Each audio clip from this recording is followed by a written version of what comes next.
And after all, I was just a hobby beekeeper. Had I been a commercial beekeeper, knowing how to treat bees would have been part of my job. But I found it confusing. Was I using the right chemical? Did I use too much? Did I use too little? Was I using it too early? Or was I using it too late? Was it going to leave a chemical residue in the honey that my friends and family were going to eat? And most of all, I really didn't want to be using chemicals anyway. I did not want to be doing sugar rolls and alcohol washes, and I sure don't want to wear a chemical gas mask under my veil while I blast my bees with toxic fumes. And how does all that help bees anyway? Guys, how is raising generation after generation of drug-addicted bees helping them? Does anyone believe that after 30 years we are going to magically make the last varroa mite disappear? I believe the last varroa mite in the United States will die 3 weeks after the last honeybee in the United States dies.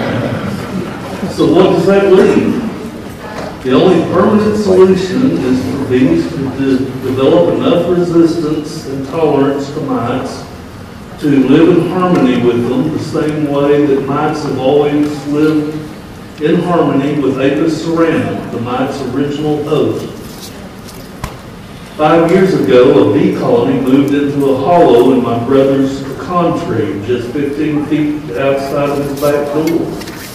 Those bees have managed to survive 5 years with no help from man. The hive has thrived and swarmed yearly, even though the city of Dallas fogs the neighborhood for mosquitoes on a regular basis. Now, I'm not sharing this story to tell what a great beekeeper my brother is. In fact, he's not a beekeeper at all, or at best he's an accidental beekeeper. But I'm sharing this story to show my resistant bees are already out there. The bees are trying to do it themselves. We just need to get the heck out of their way. Or we could help them build up immunity and resistance. It would happen much faster that way. But instead, we hinder the process, even if we do so with the best of intentions. We flood the drone congregation areas with genes from chemically dependent bees, watering down their hard-won genetic resistance that allows the feral bees to survive. But what if we beekeepers would start using varroa-resistant queens? It would help speed up the process of the bees adapting to the mites. Mite-resistant queens are the best-kept secret in beekeeping. In all honesty, they are not bulletproof yet, but they are getting better and will continue to get better the more they are used. When varroa mites were introduced into this country, they devastated the bee population, even though there are pockets of survivor bees who managed to hang on.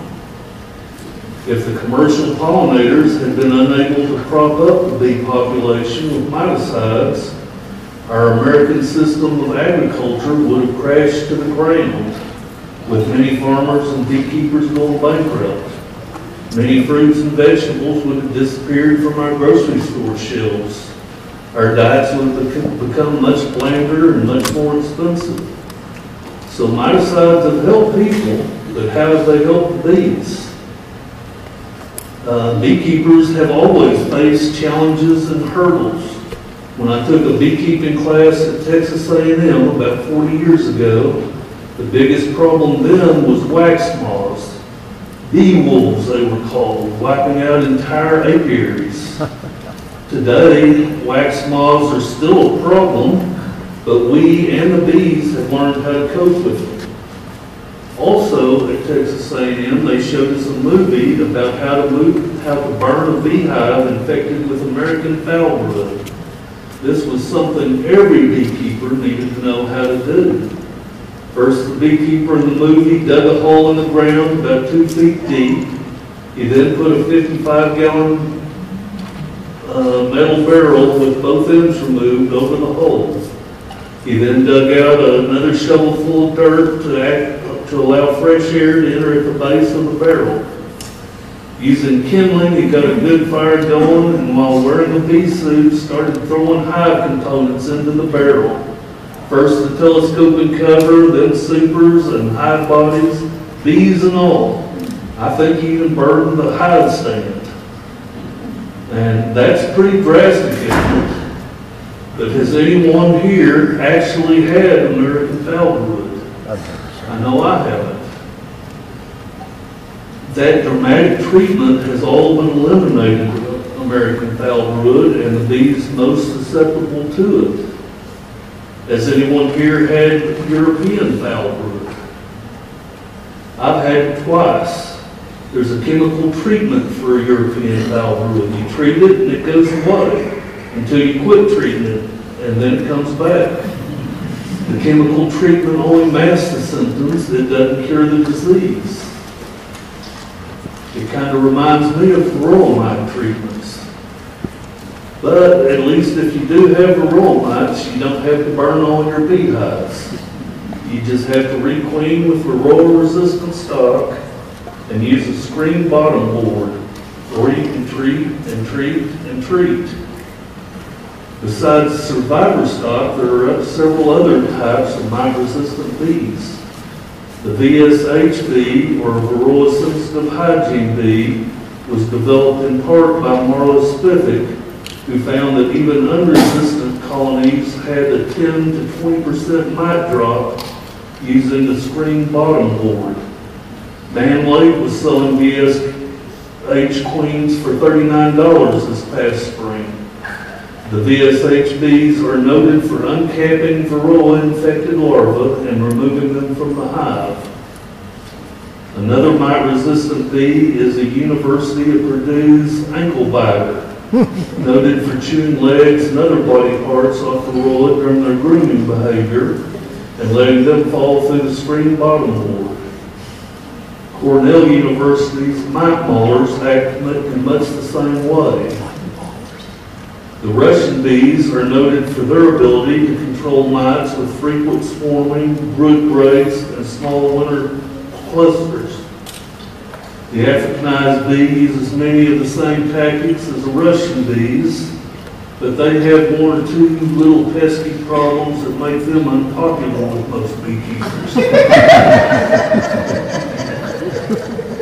If you are catching swarms or allowing your bees to requeen themselves, you do need to be aware of how to deal with Africanized bees, but more on that later. Bee weaver apiaries in Navasota, Texas was the first commercial pollinator in the country to develop their own mite-resistant stock. They quit treating 2,500 hives, allowing most of them to die. They bred from the survivors to replenish their hives, and then they did the same thing with another 2,500 hives. Bee weaver has been chemical-free for 15 years now. It can be done. If we really want to help the bees, we must foster genetic traits that strengthen the bee population. Swarms from treated hives just turn into mite bombs when they go feral. Perhaps I'm just kidding myself, but when my bees swarm, I consider it a coin in the karma box. Since my bees are just a generation or two out of the woods, they're able to survive when they return to the woods.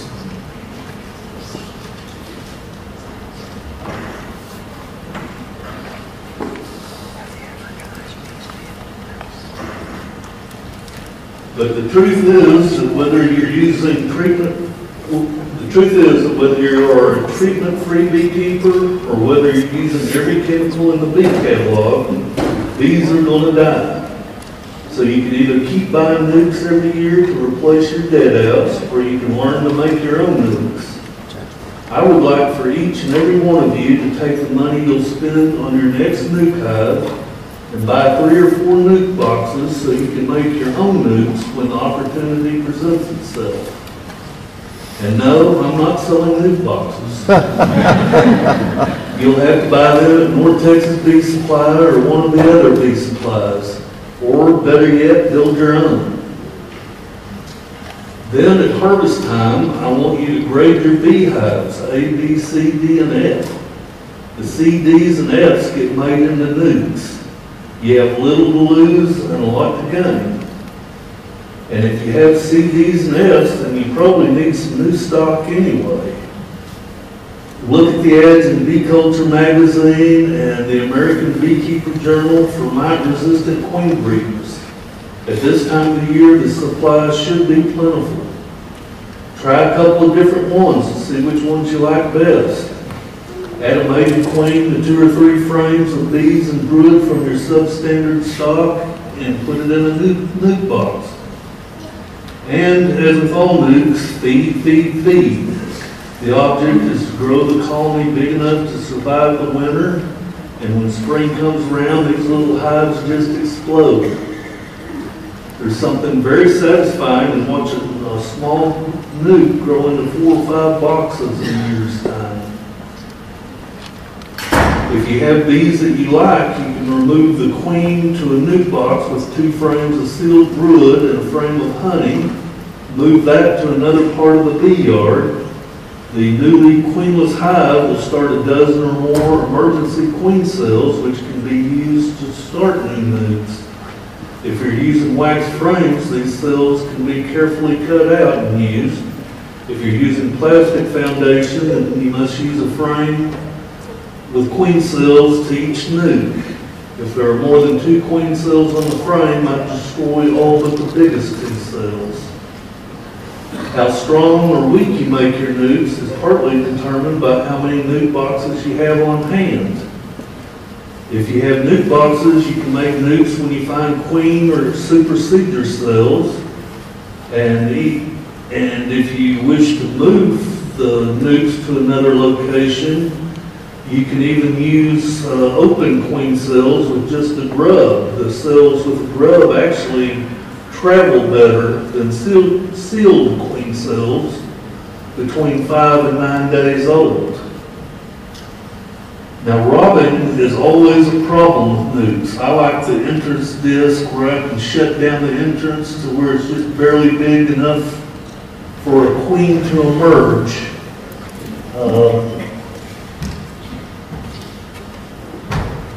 You can see here that you can have it wide open. You can move it to a queen excluder. You can have it just vented for traveling. And then I don't know why you'd want to close it completely to smother the bees, but you can if you want to.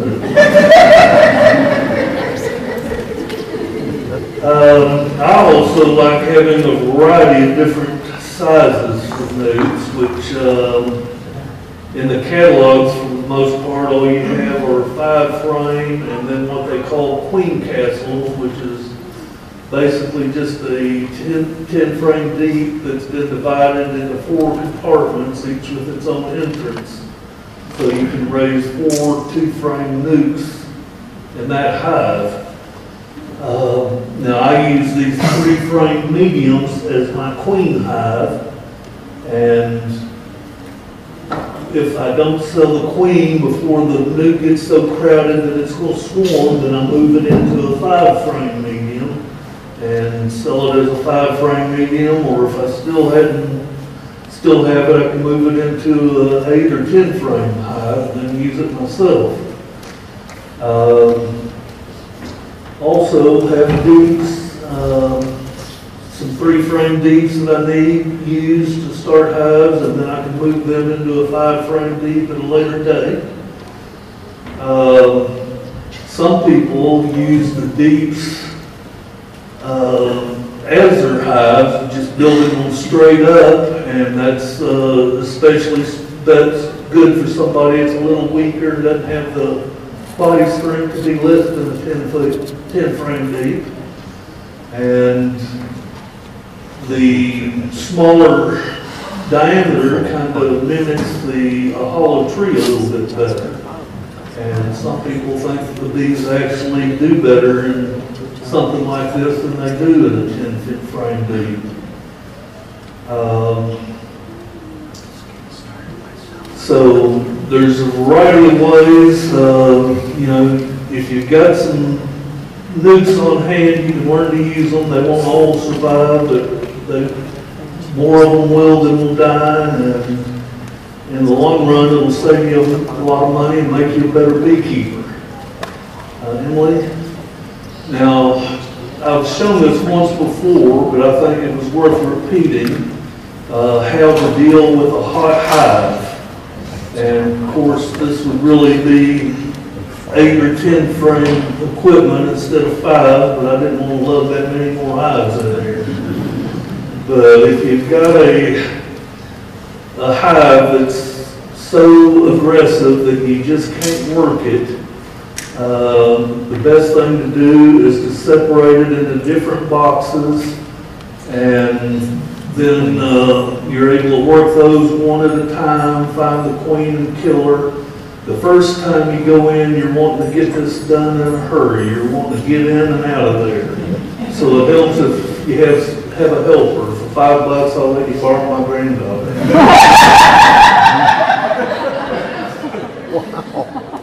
Okay, so anyway, we've got some aggressive bees. We've got our bee suits on, all taped up and ready to go.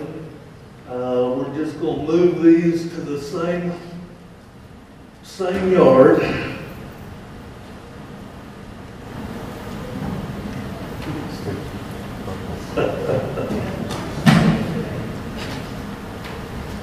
So we're going to put each section on a different box and move it far enough away that we'll be able to work these without working the one that I'm going to replace this with, where all the older bees will return to.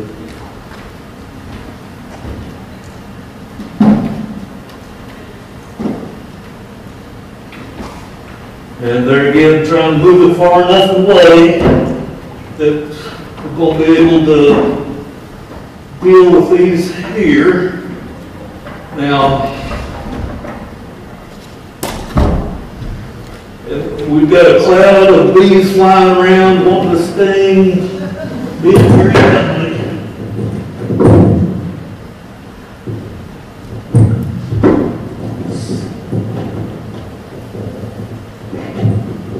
So we're going to put another hive here, and this hive is going to have empty frames with a frame of honey, a frame of brood, sealed brood, and a frame of eggs and larvae.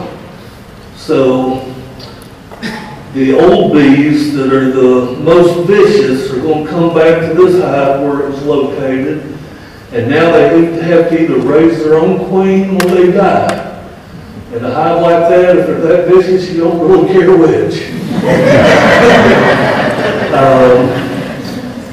But you need the frame of sealed brood in there to give them some nurse bees of the appropriate age, and then you need some young eggs and larvae so that they can raise their own queen. And you put that there, and you're done with these. You're not going to mess with these at all anymore. They either have to raise their own queen or they're going to die, one or the other. So you're through for the first day. You have to somehow get out of there with a cloud of bees chasing you. You need to have some sort of an escape plan. And you're done for a week. So you wait a week and you come back to these hives and you open them up and kill any queen cells that are started. And in one of them, you're going to have the old queen, so you're going to have to kill her. Yep. But you kill all the queen cells, so now they're hopelessly queenless. And they have to accept your new queen, or they have to die. Or they will die, you know. So you're doing that with all of them. Now, the one with the queen in it, you'll kill the old queen, and you'll leave the new queen in the cage with a cap on the end so that they can't release her for a week until you've gone in and killed out all the old queen cells, or all the queen cells that they've built from that hive. The whole idea is to get completely different stock from what you started with. Get rid of those mean bees, and if you can take a hive that's too brutal to work and make 2 or 3 or 4 nice hives out of it, I think you've done something good. Are there any questions? What were the ones that like why put glue in there or? You're putting a frame of glue from a nice hive, one that you like, where they're going to raise a queen that hopefully is going to have a much better disposition than the old one. But really, you're wanting to get all these away from the ones that you're going to work. I mean, I guess you could just put this here and let it die, but Yeah, that's fine. I've done this twice, and Or would they try to get back in one of the other? well, no, they would come back to here and stay. But I've done this twice with some really brutal bees, and both times the main colony has raised its own queen, and it turned out to be a gentle hive. Now I always had to kind of sneak up on it because I wasn't sure what I was going to get for a while.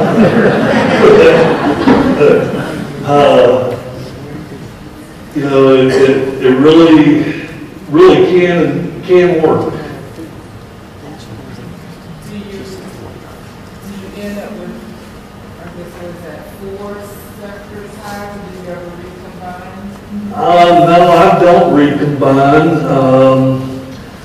I go with a lot of nukes, so for the most part, I consider recombining going backwards. Now, where I do recombine is like on my 3-frame queen hives. If I have one that raises a queen and one that turns into a drone layer, sometimes I'll take the 2 of them and move them into a 5-frame box and make a bigger hive out of the 2. And that kind of saved me from wasting my bees that were drone layers. But what I've also found is by moving both of them into a box that didn't belong to either one, they're not nearly as prone to fight as they are if you try and move the bees from one box into the box of another hive. By moving them to a neutral hive, they're totally confused and generally won't fight each other. They'll just. Did you ever hear that the Africanized bees would prefer a smaller hive box than the bigger? Well, yes, I have heard that, and on some of the swarm catchers recommend that if you're trying to put out swarm traps, if you do put out something at least the size of a 10-frame hive, and that the Africanized bees are not as likely to move into that. Now, both the times I've gotten them, I've picked up swarms, and I could handle them just fine as a swarm, but once they build up into 2 or 3 boxes, they were just unworkable. I mean, you had to wear 2 bee suits.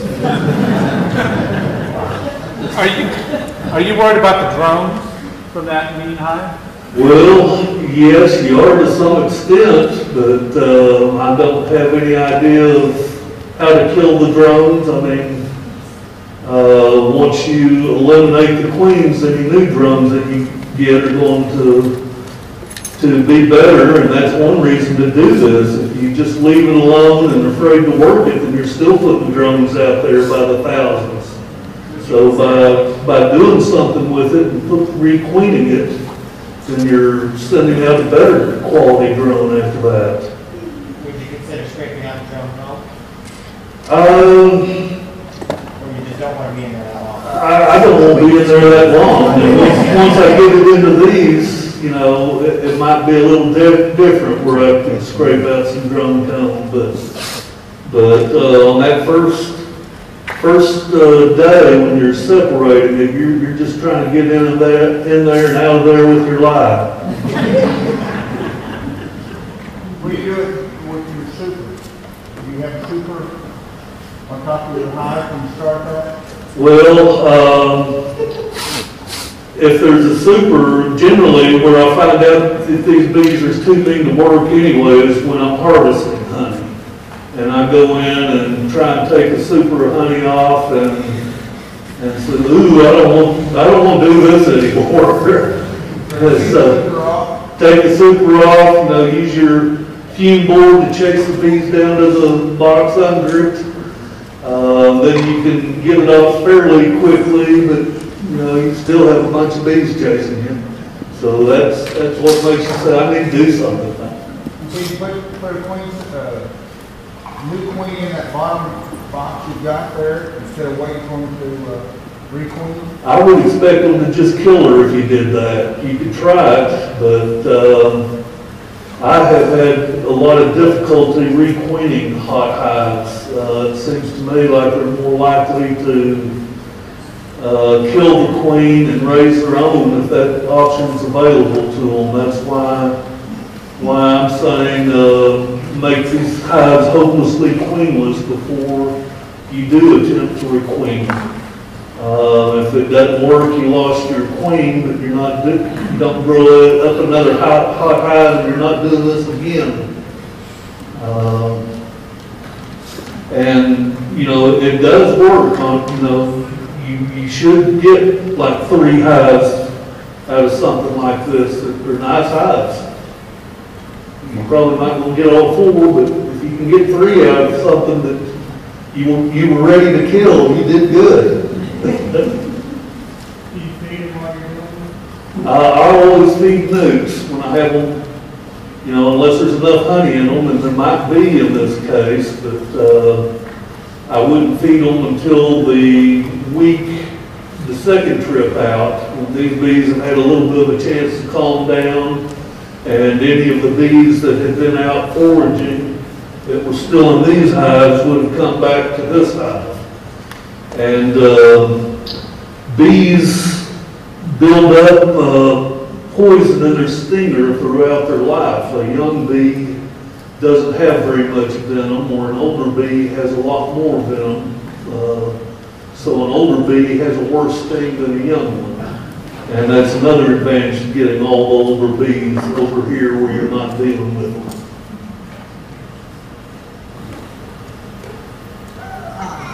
Do you smoke in hot hives, and does it help?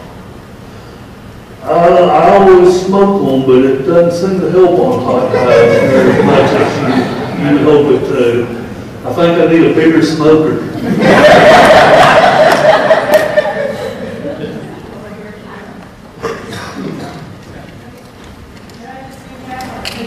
Okay.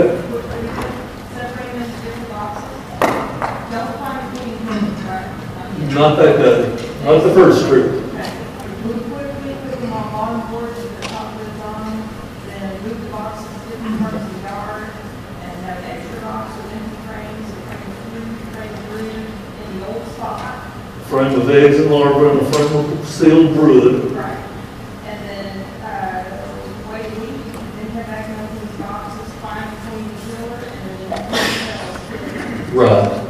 And for them to make a queen, they can do it out of any egg or any female larva under 3 days old. So by waiting 7 days, all the potential queens have aged out. Yes, you introduce a new queen or queen cell or virgin queen or whatever you're using to remake, to re-queen with. Do you typically use 5 frames? Are you using 5 frames versus 10 frames? I use 8 frames more than anything else. And if I was starting over and was going to be a treatment-free beekeeper, I would go 8 frame mediums all the way, so I just had one size of equipment to buy.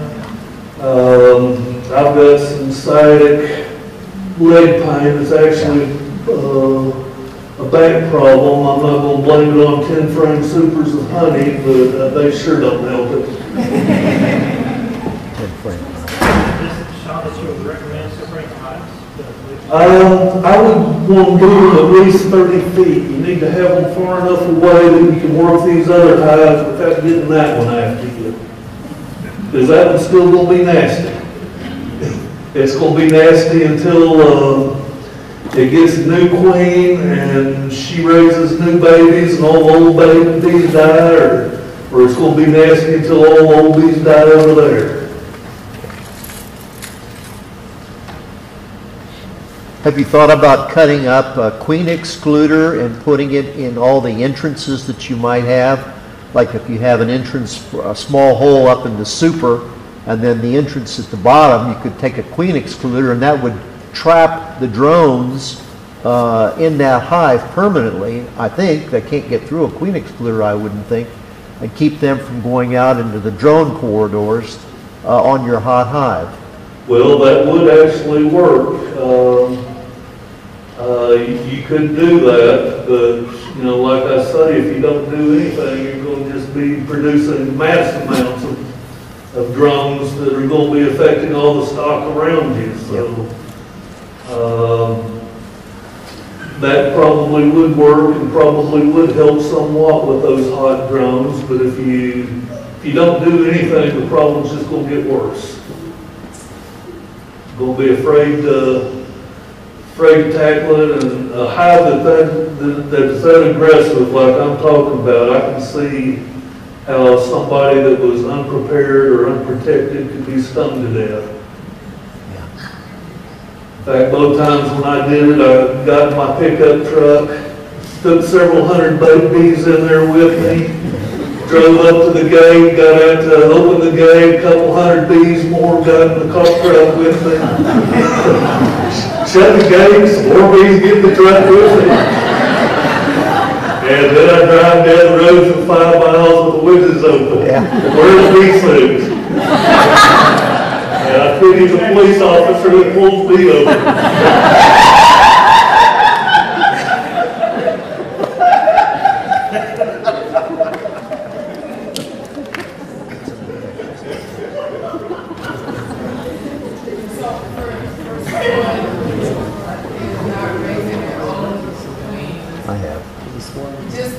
We've only been at this a little over a year, and I just remember last year, people that rear queens were selling out pretty quickly or what have you. So if you're not rearing your own queens, and this happens at a time where those who do rear queens are pretty much sold out, do you just let them rear their own queen in that regard? Well, of course, this one you're letting rear its own queen from some better stock, some bees that you actually like.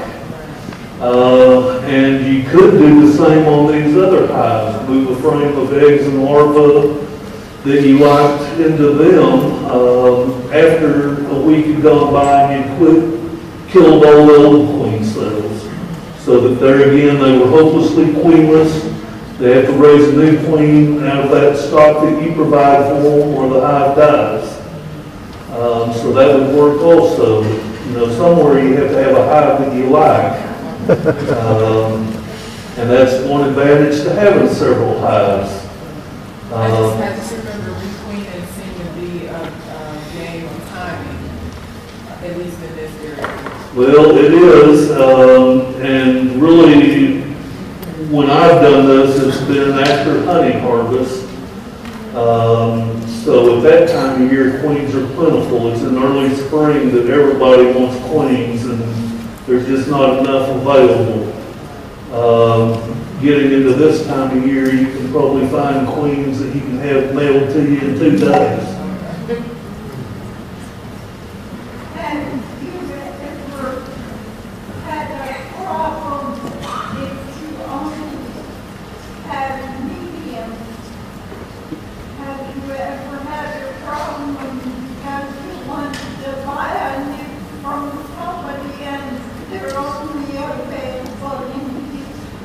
Well, that would be a problem. There's not very many medium nukes available. Now, I do sell them, but I wasn't up here trying to drum up some business. But, you know, the deeps are what's normally available, and I think part of it's because everybody wants to be like the big boys, the commercial guys, but they're using hoists and forklifts and all sorts of equipment that us little guys don't have.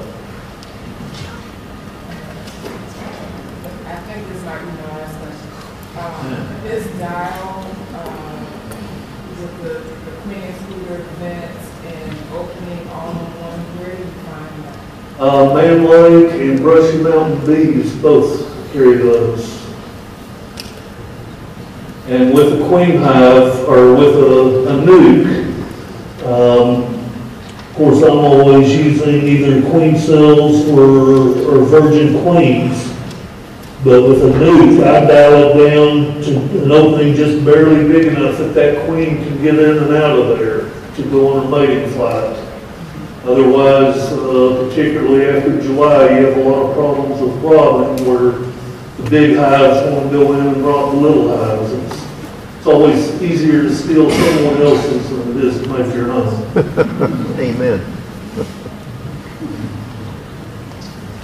Any more questions? If y'all would like to come and look at these new boxes, I'm going to be up here and available for a little bit.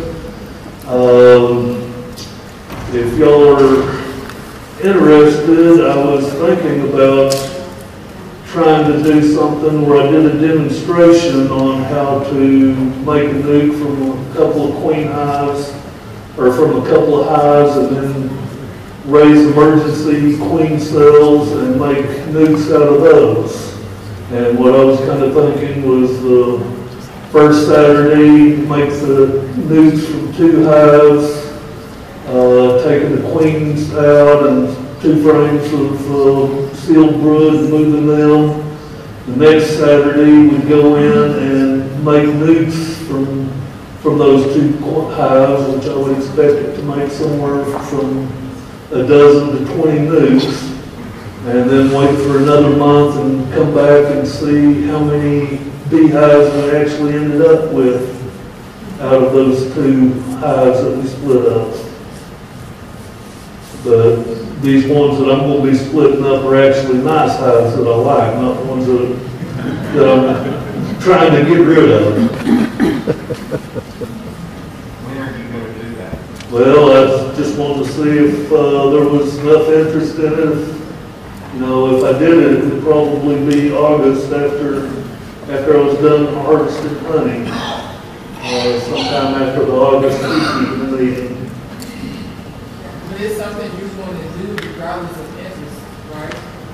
No, mainly I would be doing this just if there was interest in it to show.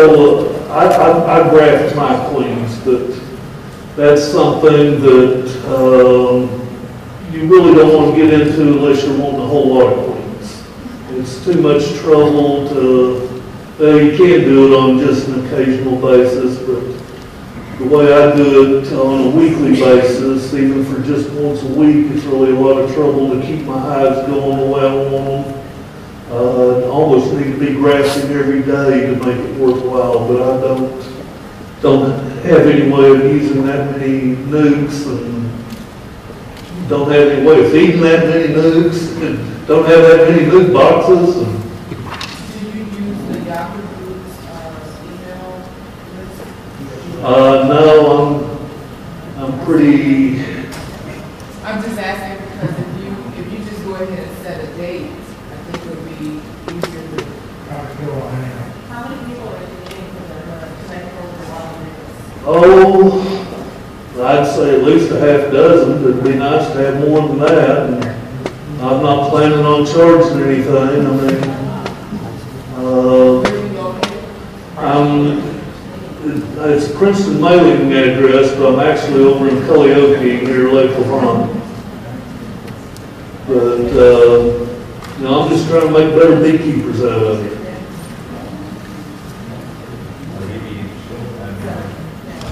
All right. There you go.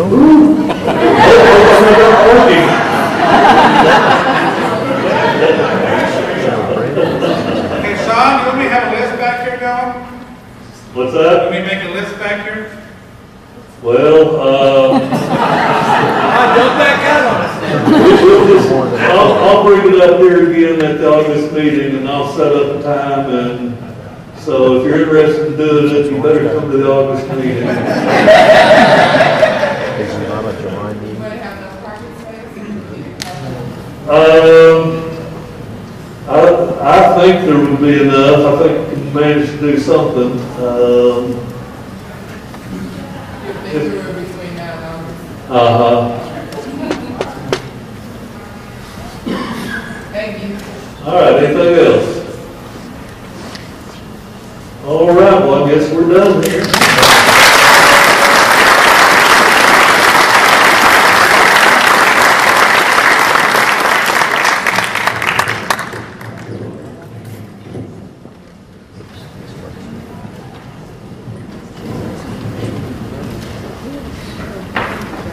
All right, so how would you really describe Sean? Very experienced. He's been very helpful in my past beekeeping experience. I'm just very thankful that he's a part of our club and is willing to share this information. Again, keep your eyes and ears open. We will try to make it available, his arrangements by the next club, and hopefully if somebody is on Yahoo groups that will be attending that, you can post that to the Yahoo group site for others that might be interested. Just to let you know, we had 107 members tonight with 9 visitors for a total of 116. You can tell summer vacations are on. So thank you very much for coming. Again, if you'd like to lull around a little bit and continue to talk for about 15 minutes, you're welcome to. Thank you and have a safe night returning home.